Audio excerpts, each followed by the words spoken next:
Bueno, buenas tardes chicos.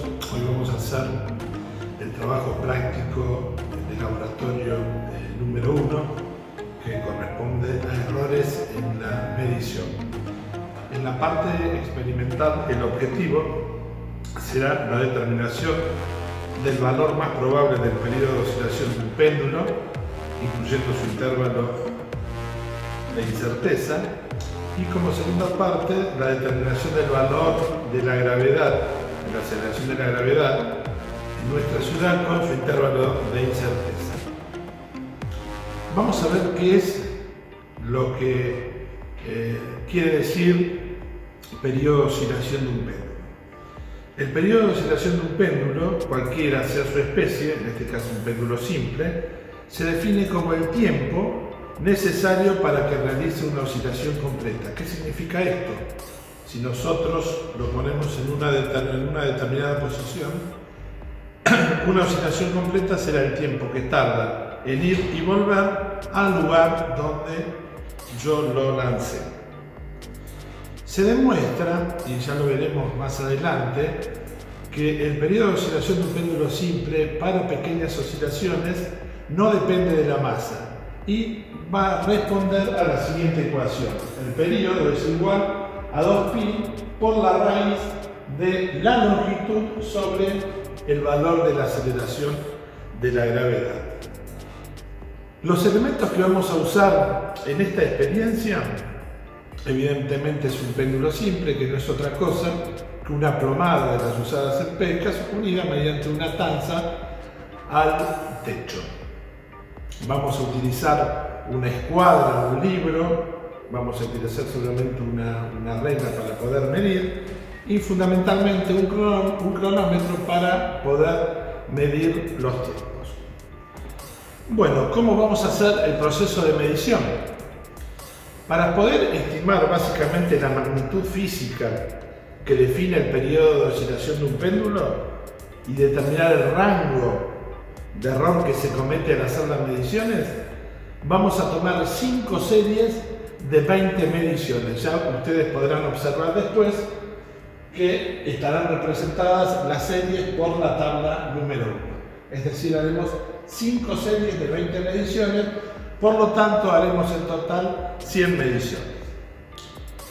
Generalmente en esta experiencia se cuentan 2 o 3 estudiantes para poder realizar el proceso de medición.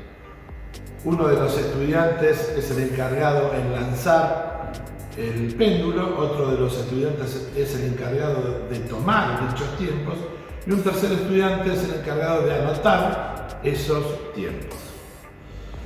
Es importante tener en cuenta algunos factores que van a ayudar a minimizar los errores de apreciación cometidos en la experiencia. Como el tiempo de oscilación es muy pequeño, nosotros vamos a hacer oscilar 5 veces y vamos a dividir ese tiempo por 5. Es decir, que nuestra primera medición va a estar en lo que sería la columna de los XY. Nosotros vamos a dejar oscilar 5 veces, lo vamos a dividir por 5 ese tiempo y ese tiempo lo vamos a anotar en la segunda columna en lo que sería la primera medición. Ese procedimiento lo vamos a hacer 19 veces más. En total, en cada serie vamos a tener 20 medidas. Antes de realizar lo que sería nuestra primera medición, lo que nosotros tenemos que hacer es definir el lugar de lanzamiento. Ustedes recuerden que habíamos dicho que para pequeñas oscilaciones de hasta alrededor de 7 grados, el periodo de oscilación no va a depender de la masa. Nosotros, en función de la longitud de nuestro péndulo, sabemos que vamos a marcar la vertical y a partir de ese punto de la vertical con nuestra mesa vamos a tomar a ambos lados 12 centímetros. Con eso nos estamos asegurando que el ángulo no va a superar los 7 grados. Y ahora sí, nosotros sí podemos iniciar el proceso de medición. Vamos a poner, yo en este caso tengo una escuadra, ustedes van a poner una escuadra, una regla o algún otro elemento, y directamente sabemos que siempre desde esa posición nosotros vamos a lanzar a nuestro péndulo las 100 mediciones que tenemos que hacer. En este caso será 1, 2, 3, 4 y 5. Nosotros ahí volvemos a detener el cronómetro y recién ahí tenemos nuestra primera medición. Ese proceso lo vamos a repetir 99 veces más.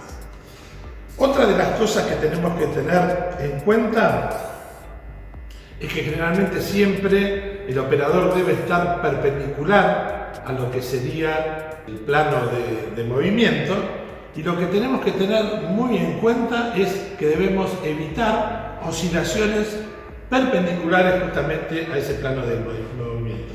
¿Cómo sería esto? Si ustedes tienen que este es el plano de movimiento visto desde arriba y este es nuestro péndulo, que nuestro péndulo haga este tipo de movimientos. Es decir, oscilaciones perpendiculares al plano de movimiento. Bueno, una vez que hayamos tomado las 100 mediciones, evidentemente tendremos que ir completando el resto de la tabla, donde tendremos en la tercera columna X raya, que es el promedio de todas las mediciones de esa serie. Ya después veremos qué es lo que es. En la próxima columna tenemos X raya menos XY, eso se denomina desviación de una medición. Después tenemos X raya menos XY al cuadrado, que es las desviaciones cuadráticas. Y por último tenemos en la última columna sigma, que es igual a la raíz de la sumatoria de las desviaciones cuadradas al cuadrado dividido n, que es el número de mediciones. Ya después veremos qué es cada uno de esos elementos. Acto seguido, lo que nosotros haremos es hallar, una vez que hayamos completado las tablas y hallamos realmente el valor del periodo de oscilación, vamos a hallar el valor de la gravedad en nuestra ciudad. Nosotros, despejando de esta expresión, vamos a tener que el valor de la gravedad es 4pi al cuadrado por la longitud del péndulo sobre t al cuadrado, que sería nuestro periodo, que no es otra cosa, t al cuadrado, ustedes lo van a tener que reemplazar por x2 rayas, que no es otra cosa que el promedio de los promedios, que ya después veremos qué es justamente el promedio de los promedios. Bueno, chicos, vamos a ver lo que es básicamente el concepto de error. En primer lugar, la palabra error suele interpretarse en el lenguaje ordinario como una equivocación, como algo que está mal, que no debería ocurrir. En física el error en realidad no es algo malo o indeseable, no es una muestra de impericia o inhabilidad, y cuando aparece no debe repetirse un determinado trabajo. Por eso nosotros hablamos de error o indeterminación experimental.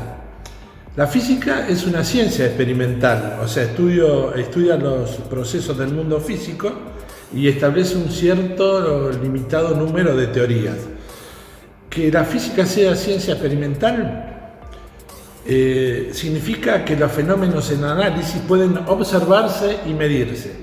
Cualquier experiencia física que no pueda comprobarse experimentalmente carece de sentido. El punto de partida para desarrollar cualquier teoría lo constituye el proceso de medición. En sí, en un proceso de medición intervienen necesariamente dos sistemas: el sistema objeto, que es lo que nosotros queremos medir, y el sistema de medición. Si nosotros quisiéramos medir esta mesa de laboratorio, el sistema objeto evidentemente sería la mesa y el sistema de medición estaría dado por el elemento que yo use, cualquier tipo de regla y evidentemente su escala. Su escala, ¿por qué decimos? Porque nosotros en nuestro experimento vamos a medir con un cronómetro que generalmente tienen hasta la décima centésima de segundo, es decir, que nosotros podemos garantizar en el proceso de medición hasta la centésima de segundo. Si yo quiero medir esta mesa de laboratorio y evidentemente tengo los elementos de las reglas de laboratorio, yo sé que la menor división que tienen es el milímetro, es decir, cuando yo haga mi medición voy a poder directamente garantizar en mi proceso de medición hasta el milímetro. Eso es lo que se llaman cifras significativas. Bien, ahora nosotros vamos a ver, básicamente, vamos a clasificar los errores. Hay dos tipos fundamentalmente de errores: el error sistemático y el error casual. El error sistemático es aquel que permanece constante a través de una serie de lecturas y siempre es del mismo signo. Aparece generalmente a causa de algún defecto en el aparato y o método de observación o medida. El error casual es aquel que no tiene una causa evidente. Es fluctuante y tiene las mismas posibilidades de ser positivo o negativo. Los errores casuales siempre están presentes en las mediciones. Y en ausencia de errores sistemáticos, causan una dispersión de valores alrededor del verdadero valor. Ahora bien, si en una experiencia cualquiera yo tengo errores casuales y errores sistemáticos, voy a tener una dispersión de valores alrededor de un punto que está desplazado con respecto al valor verdadero. Generalmente en los procesos de medición se suele hacer una distinción entre la palabra exactitud y precisión de una medición. Un resultado tiene exactitud si está libre de errores sistemáticos y tiene precisión si los errores casuales son pequeños. Nosotros, para aclarar estos conceptos, imaginemos que evaluamos los resultados de 4 practicantes al tiro. Ustedes tienen acá en el pizarrón las 4 secuencias. Fíjense en la primera secuencia tenemos nuestro blanco y desperdigados por todo el blanco los distintos disparos.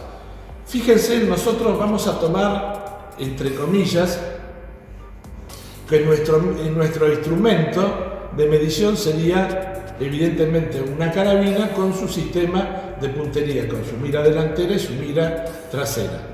Fíjense que todos los disparos están evidentemente por cualquier lado del blanco. Evidentemente el pulso de nuestro tirador no es evidentemente tan bueno, es decir, que no tenemos precisión por ese lado y evidentemente no tenemos exactitud. Es probable que la mira puede ser que esté descalibrada, o sea que no esté correctamente calibrada. Es decir, cuando tenemos esta secuencia no tenemos ni precisión, no tenemos exactitud. En la segunda secuencia, fíjense que ya tenemos, o sea, los disparos cerca del centro del mismo. Es decir, que acá el que está fallando es el tirador y su pulso, ¿sí? Es decir, no tenemos precisión en los disparos, pero tenemos exactitud. Evidentemente, acá no tenemos problemas en el instrumento está correctamente calibrado. En la tercera secuencia, fíjense que todos los disparos, es decir, la roseta de disparos, está concentrada en un sector alejado del centro. Acá evidentemente a nuestro tirador no le ha fallado el pulso, no ha habido viento, o sea, tenemos que tenemos precisión en los disparos. Lo que no tenemos es exactitud. Evidentemente acá nos ha fallado, evidentemente la mira de nuestra carabina o rifle. Y en la última secuencia ya tenemos, fíjense que todos los disparos están, la roseta de disparos están dentro del centro del blanco. Es decir, que acá no ha fallado el pulso de nuestro tirador y evidentemente nuestro instrumento está perfectamente calibrado. Se suele hacer básicamente una diferencia entre errores sistemáticos y errores casuales.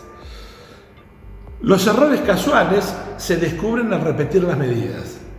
Además, al hacer un número mayor de medidas o lecturas, se obtiene un valor más cercano al verdadero. Ninguna de estas propiedades se cumplen en el caso de los errores sistemáticos. Por eso, estos errores son potencialmente mucho más peligrosos que los errores casuales.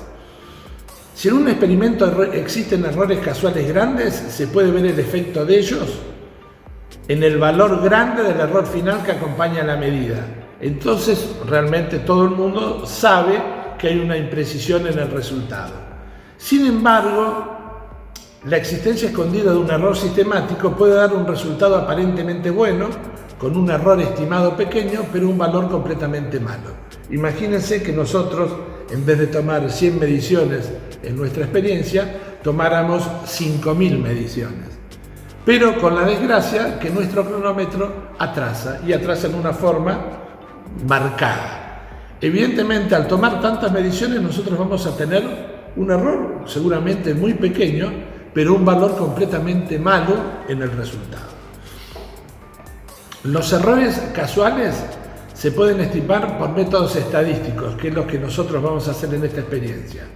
En cambio, los errores sistemáticos no se pueden analizar de la misma manera y hay que verlos como efectos que se tienen que descubrir y eliminar. La única forma de eliminar los errores sistemáticos es teniendo instrumentos patrones con el cual comparar nuestros elementos de medición. Bueno, quiero hacer una salvedad con relación a lo que es precisión y exactitud en una medición. Generalmente la precisión en los resultados de una medición generalmente está asociada a la parte humana, es decir, a los posibles errores que nosotros, los seres humanos, podamos llegar a cometer.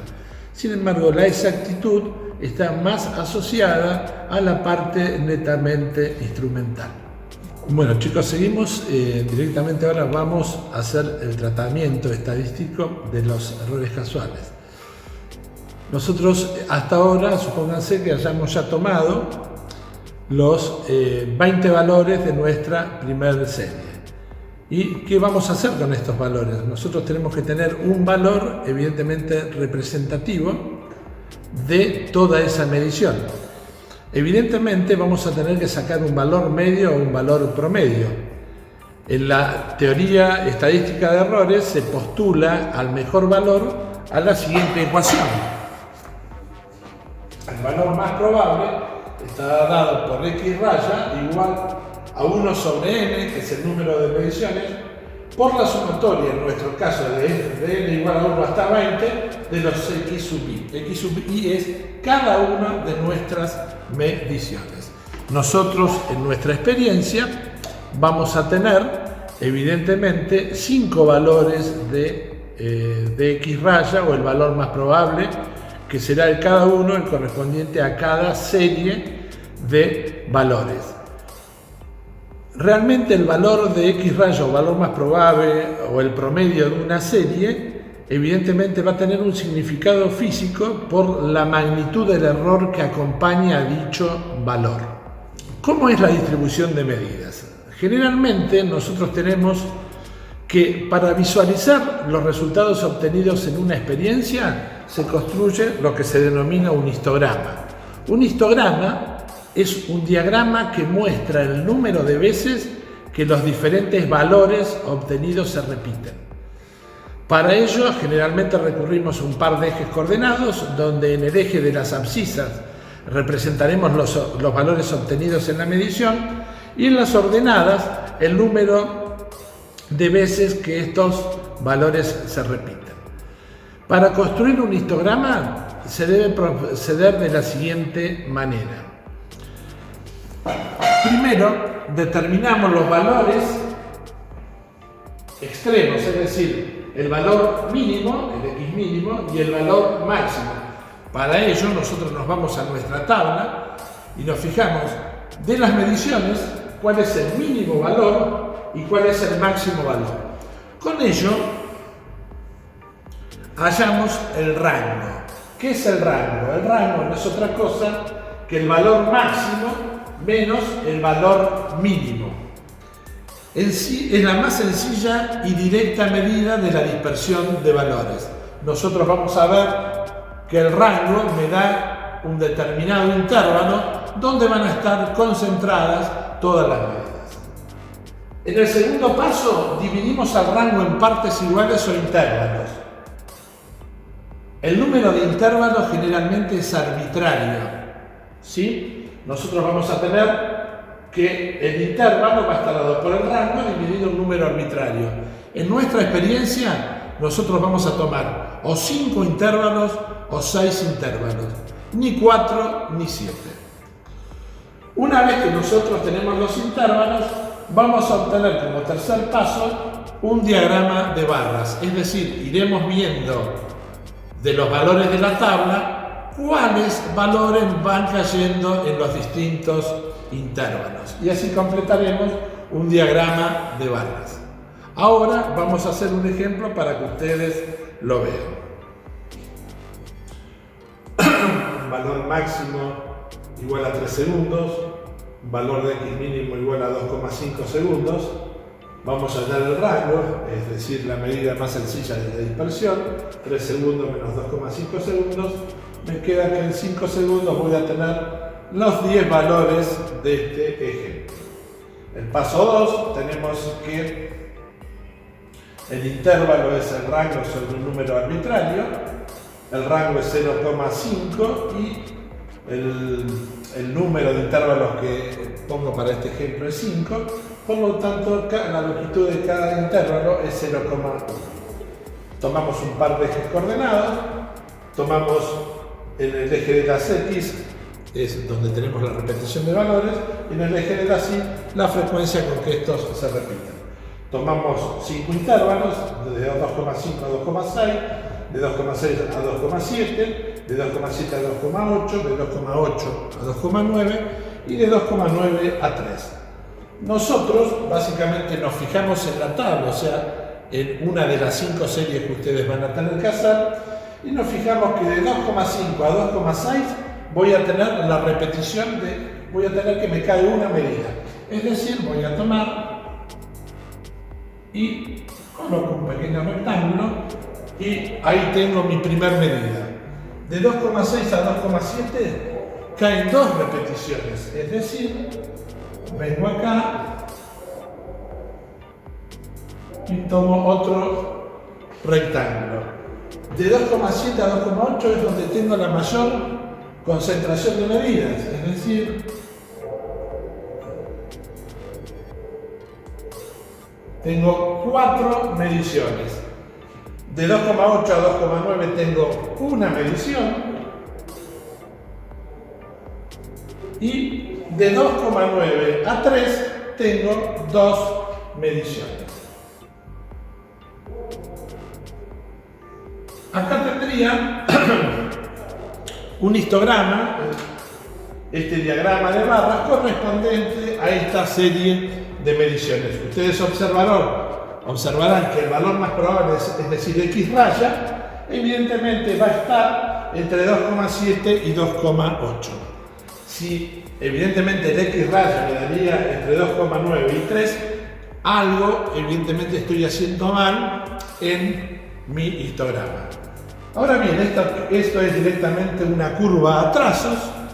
Si yo pudiera tomar, en vez de 10 mediciones, tomar miles de mediciones y hacer los intervalos cada vez más pequeños, hasta hacerlos diferenciales, voy a tener una función en forma de campana que se llama función distribución, donde en el máximo, es decir, en su centro, tendré el valor más probable. Bueno, vamos a ver ahora sobre nuestra tabla qué es cada uno de los elementos que están en las distintas columnas. Ya habíamos visto que X raya era el valor más probable, es decir, el promedio de cada serie. Tenemos ahora en la cuarta columna X raya menos XY. Se llama desviación de cada medición respecto del valor más probable. Si tenemos n mediciones, entonces tendremos n desviaciones, una evidentemente por cada medición.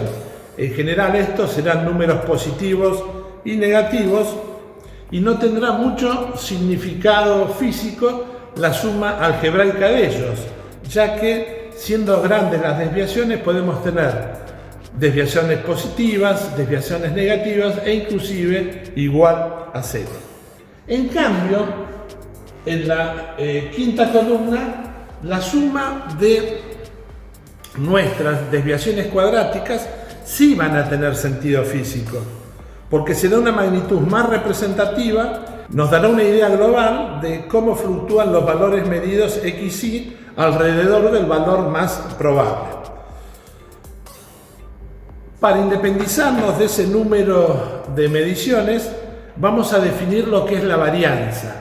La varianza no es otra cosa que el promedio de las desviaciones cuadráticas. Es decir, la varianza va a ser la sumatoria de las desviaciones cuadráticas sobre el número de mediciones. Eso es el promedio. La varianza tiene el inconveniente que no tiene las mismas unidades que el origen, es decir, X. Por lo tanto, vamos a tomar la última columna donde tenemos sigma. Evidentemente, sigma es igual a la raíz de la varianza. La varianza es el promedio de las desviaciones cuadráticas. Y ahora solo depende de la forma que los datos individuales fluctúan alrededor del promedio. Me va a dar, evidentemente, un promedio de esas desviaciones. Las dimensiones físicas de la varianza no son las mismas que los datos originales XY, puesto que estos figuran elevados al cuadrado. Por lo tanto, introducimos la raíz cuadrada de la varianza y vamos a tener a sigma. Sigma tiene las mismas unidades que X y por lo tanto se puede comparar numéricamente con el valor más probable de la medida. Sigma nos da una idea cabal y precisa de la mayor o menor fluctuación o dispersión en forma global de los valores XY alrededor del promedio. Sigma se llama dispersión o error estándar de cada medición. Otra denominación de sigma es error cuadrático medio. Si nosotros paráramos acá, básicamente nosotros en nuestro resultado de la medición sería X raya más menos sigma. Sigma no es otra cosa que el error que está acompañando a nuestra medición. Si nosotros ahora nos vamos a este diagrama, fíjense, yo les había dicho que esta es una curva de distribución. Evidentemente acá, nosotros no hemos tomado 100 valores, sino hemos tomado miles de valores para lograr una curva de este tipo. Se llama curva de distribución normal, donde en el centro está el valor más probable, es decir, uno de los máximos de la función, y vemos que directamente tenemos intervalos donde X más sigma y menos sigma. En este intervalo caen el 68% de las mediciones. En el intervalo X raya más menos 2 sigma, el 95% de las mediciones.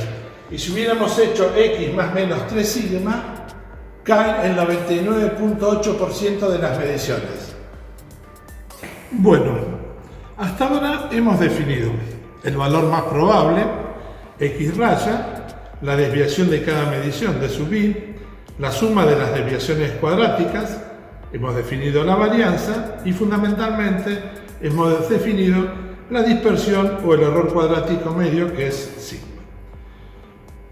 Bien, lo que nos resta ahora sería hallar realmente el error y el valor que vamos a atribuir a nuestra medición.